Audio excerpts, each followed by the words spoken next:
Hello, thanks for visiting my reading room. I'm Nancy, reader and tutor and small business owner of West Coast Polar Ice, Italian Ice, and frozen specialties.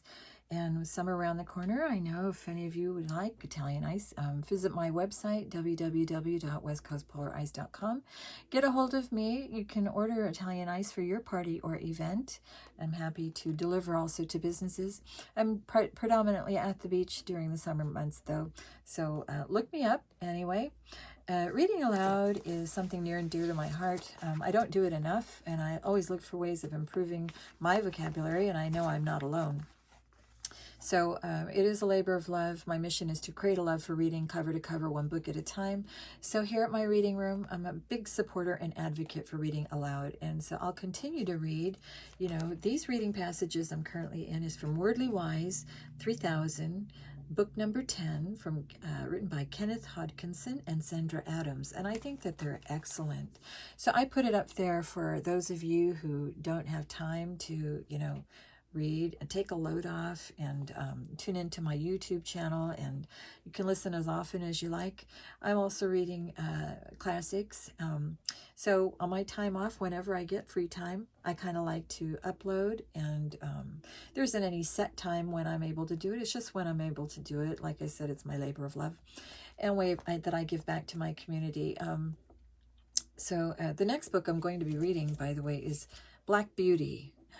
I love that one. And then once I'm done with all the classics, I hope to attempt to read all of the bestsellers, on the bestseller lists. And so we'll get to those, but I just want to continue growing this channel. And hopefully I will, if you like the content, please like, share, and subscribe. And I thank all of you here and now for doing that. And so we will begin with word number 1, which is adjunct. A noun, something or someone joined or added to something else, but not essentially a part of it. The roadside stand was an adjunct to the orchard's pick-your-own apple businesses. The next word, belie, a verb, to give a false impression of or to contradict. His temperate tone belied the inflammatory content of his speech.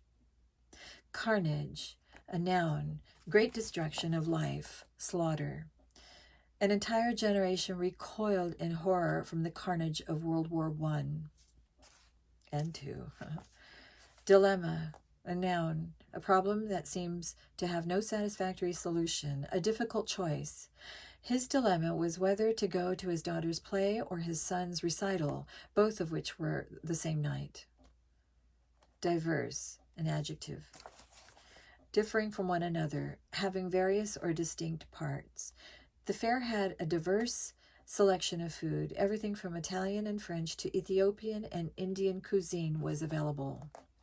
That sounds like the Sunset Market down at Oceanside, which is closed right now because of COVID. But they had all the food you could think of, everything under the sun. It was a fun market. Anyway, the next word, eradicate. A verb, to get rid of or to uproot. The goal of the literacy project is to eradicate illiteracy. Flout, a verb, to ignore in a disrespectful or scornful way. Miranda flouted convention by wearing jeans to graduation. Foment, a verb, to stir up, to rouse, to instigate. I should put my glasses on. That would help, wouldn't it? Give me just a second. There we go. Should be wearing them at all times. In the 1960s, anti-war activists fomented student demonstrations and strikes that shook the Johnson and Nixon administrations. Insurrection, a noun, an open revolt against legal authority, a rebellion. According to Lincoln, the Confederacy's withdrawal from the Union was an insurrection. Mandatory, adjective, ordered by an authority, required. Courses in English, math, and science are mandatory for all first-year students. Mitigate, verb, to make or become less serious or severe, to ameliorate. The unusually warm weather mitigated the effects of the ice storm by melting all the ice and snow. Pretext Noun. An effort to conceal the real intention or state of affairs, an excuse. He always went to that restaurant because he was infatuated with the waitress, but he made a pretext of going because of the food. Singular. Adjective. Denoting a single person or thing, contrasted to more than one. The pronoun I is singular. We is plural. Extraordinary. Exceptional. Audiences were captivated by the singular beauty of Herman Prey's voice. Strange or unusual. Sherlock Holmes referred to the bizarre circumstance as his most singular case. Somnolent, an adjective, tending to cause sleepiness. The motion of the train had a somnolent effect, and I had to shake myself to stay alert. Drowsy. After many hours on duty, going on rounds made the young doctor even more somnolent. Stalwart, an adjective, strong or sturdy. The football squad was as stalwart a group as I'd seen in a long time. Firm, resolute. The American Civil Liberties Union is a stalwart defender of the Bill of Rights. Okay, now I will read the reading passage that incorporates all of the words so we can learn and listen to how they are used. This reading passage is titled, Leading the Way. Today, the immaculate lawns and weathered brick buildings of Berea College, set on 140 acres in eastern Kentucky, have the somnolent air of a quiet academic community.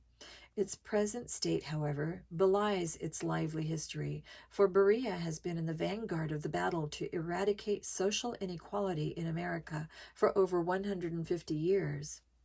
The Reverend John Fee, a stalwart opponent of slavery, established Berea in 1855 as a one-room schoolhouse. The school flouted local customs by accepting both black and white students. To educate blacks in a slave state was a singular act of courage that challenged the defenders of slavery, who believed that Fee was fomenting rebellion among the slave population. In 1859, rumors of a slave insurrection swept through eastern Kentucky. The rumors were unfounded, but provided John Fee's opponents with a pretext for closing the school and forcing its 34 students and teachers to leave Kentucky. 2 years later, the Civil War erupted. When the carnage ended in 1865, slavery was abolished and Fee returned to Kentucky to continue his life's work. During his years in exile, Fee spent his time raising money, using it to transform Berea into an institution of higher learning. It was coeducational, the first racially integrated college in the South, and it actively recruited the children of newly freed slaves and impoverished whites from Appalachia. Tuition, books, and room and board were free to those unable to pay. Among its many distinguished graduates are Mary Britton, class of 1874, the first black woman doctor in Lexington, and Carter G. Woodson, class of 1903, a son of slave parents who today is acknowledged as the father of black history. In 1904, the college was faced with a difficult dilemma. The Kentucky legislature passed a law forbidding racially integrated schools. Berea had to choose between being an all-white or an all-black college. Because the number of white students outnumbered black students, the college's administrators decided to make Berea an all-white school. However, they tried to mitigate this outcome by establishing the Lincoln Institute, a black vocational school near Louisville. In 1950, the Kentucky law was repealed, and black students were admitted to Berea once again. Today's Berea students come from diverse backgrounds, representing over 50 countries. Admission is highly competitive since the college can accept only 1 out of every 40 applicants. Wow. Berea's tuition is still free, not only to those who need financial assistance, but to all students. In return for free tuition, a 10 to 15 hours per week work schedule is mandatory for all students. Students choose from over 140 different jobs. For example, the students sell crafts at annual sales that make over $2 million a year for the college.